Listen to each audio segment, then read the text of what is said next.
L'entreprise papetière sud-africaine Mondi Group a signé un accord pour acquérir Bipac, une société russe spécialisée dans la fabrication de plateaux et boîtes d'emballage en carton ondulé pour les produits alimentaires et agricoles. Cette transaction, dont le montant s'élève à 41 millions d'euros, soit 46 millions de dollars, devrait être finalisée au 4e trimestre. Une acquisition qui s'inscrit dans le cadre d'un plan d'expansion des activités de Mondi en Europe centrale et orientale.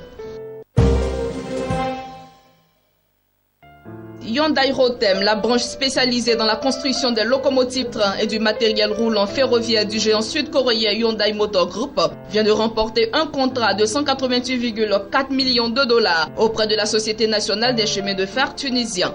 Ce contrat porte sur la livraison de 112 rames électriques à la Société nationale des chemins de fer tunisien durant le deuxième semestre de 2018. Ces rames seront utilisées sur le réseau ferroviaire rapide qui relie Tunis à plusieurs de ses banlieues.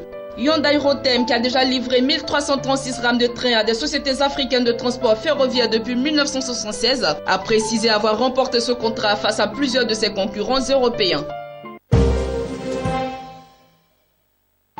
Intitulé L'engagement de la Chine en Afrique des ressources naturelles aux ressources humaines, le rapport publié récemment par le think tank américain Brookings Institution précise que le vieillissement de la population chinoise qui aboutira inéluctablement à la baisse du nombre des ouvriers travaillant dans les usines, la hausse des salaires de ces ouvriers et la baisse de la compétitivité des produits made in China représente une opportunité exceptionnelle pour l'Afrique sur le moyen et le long terme. Les industriels chinois qui regardent de plus en plus vers l'Afrique pour y délocaliser leur production permettraient à l'Afrique de devenir l'usine de la Chine. Le fabricant chinois de téléphones portables Technomobile, qui dispose déjà d'une unité de production en Éthiopie, a en effet annoncé il y a quelques jours une nouvelle implantation industrielle au Nigeria. Une vingtaine d'usines chinoises de textiles et de produits électroniques sont par ailleurs déjà en activité dans les zones économiques spéciales situées près de la capitale éthiopienne Addis Abeba. Dans ce cadre, David Dola, l'auteur du rapport, estime que l'équilibrage de l'économie chinoise sera bénéfique pour l'Afrique à condition que ce continent daigne investir dans le développement de ses ressources humaines.